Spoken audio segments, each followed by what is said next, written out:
Hello friends, आपका हमारे channel पर एक बार फिर से स्वागत है। दोस्तों, मैं आशा करता हूँ कि आप लोग अच्छे होंगे और हमारी वीडियोस को देख रहे होंगे। और दोस्तों, अगर चैनल पर नए हो तो प्लीज़ प्लीज़ प्लीज़ मेरे चैनल को सब्सक्राइब करें और हमें भी आगे बढ़ने का एक मौका दें। तो दोस्तों, कहानी को शुरू करते हैं अब। मंजू पहाड़ों में एक छोटे से गांव में रहती थी। उसे शहर अच्छा नहीं लगता था, इसलिए वह पहाड़ी में बसे शांति भरे गांव में रहती थी। एक शाम की बात है, उसके गांव से एक फ़ोन आता है कि उसके दादाजी की तबीयत अब बहुत ज़्यादा ख़राब है, जिसके चलते उसे तुरंत अपने गांव जाना था। उसे बस से सफ़र करना था और बस का टाइम भी रात का था, जिसकी वजह से वह थोड़ा-सा डरी हुई थी, क्योंकि पहाड़ी वाले इलाकों में जल्दी अंधेरा हो जाता है।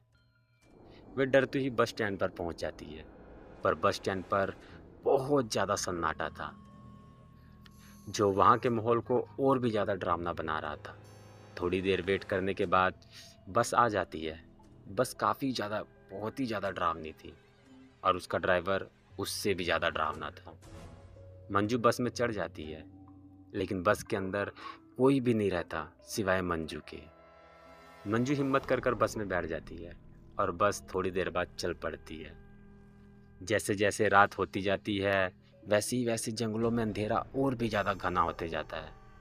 पहाड़ों की काली परछाई अब बस के अंदर आने लग जाती है और गहरे सन्नाटे में तेज चल रही हवाएं अब मंजू को बहुत ज़्यादा डराने लगती है।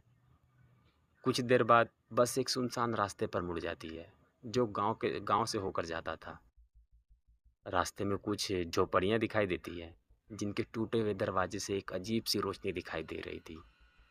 मंजू को ऐसा लगता है कि बस शायद गलत रास्ते से जा रही है।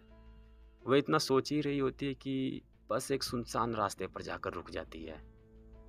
ड्राइवर पीछे नहीं देखता और वहीं से बैठे-बैठे बोलता है कि मैडम, बस खराब हो गई है, अब हमें कुछ देर यहीं पर रुकना होगा। मंजू बहुत डर जाती है और कहती है कि यहाँ कहाँ रुकेंगे?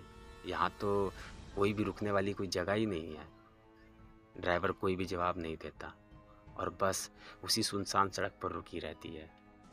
समय कटने का नाम नहीं ले रहा था और मंजू डर से काँपने लगती है। तभी मंजू को बाहर कुछ हलचल महसूस होती है।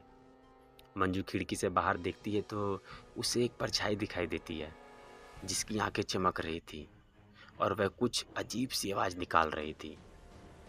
मंजू बहुत ज़्यादा डर जाती है और ज़ोर-ज़ोर से चीखने लगती है, लेकिन उसकी आवाज़ उस जंगल में कहीं खो सी जाती है। देखते ही देखते वह डरावनी परछाई बस के अंदर आ जाती है। मंजू ज़ोर-ज़ोर से चिल्ला रही थी और उसकी आवाज़ सुनने वाला वहाँ पर कोई भी नहीं था। अचानक उसकी आँख खुल जाती है। वह खुद को अपने बिस्तर पर देखती है और पूरी तरह पसीने से भीग जाती है।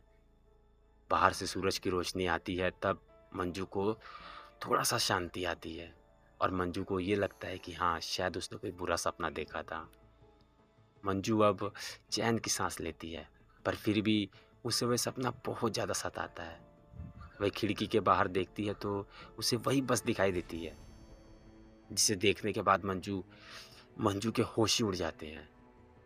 मंजू बहुत तेज़ से चिल्लाती है। वह समझ जाती है कि ये कोई सपना नहीं था, बल्कि एक चेतावनी थी, जो उसे रात में अकेले निकलने पर दी गई थी। मंजू ये बात अपने माता-पिता को बताती है। फिर उसके पिताजी बाहर जाकर देखते हैं तो वहाँ पर कोई भी बस नहीं थी। उसके पिताजी का कहना था कि शायद सच में ये कोई एक बुरा सपना ही था और उस रात के बाद वह कभी भी अकेले सफ़र नहीं करती और जब भी उसे देर रात को कोई अजीब-सी आवाज़ सुनाई देती है, तो उसे वो सपने के बारे में याद आ जाता है। वह आज भी इस बारे में सोचती है कि क्या वो एक सपना था या कोई एक भयानक चेतावनी, जिसे उसने अनदेखा कर दिया। और दोस्तों, इसी के साथ ये कहानी यहीं पर ख़त्म भी हो जाती है। तो दोस्तों, मुझे कमेंट कर बताना आप लोग को कहानी कैसी लगी और अगर दोस्तों वीडियो अच्छा लगे तो वीडियो को लाइक करें और प्लीज़ हमारे चैनल को सब्सक्राइब करें। अब मिलते हैं अगले वीडियो में।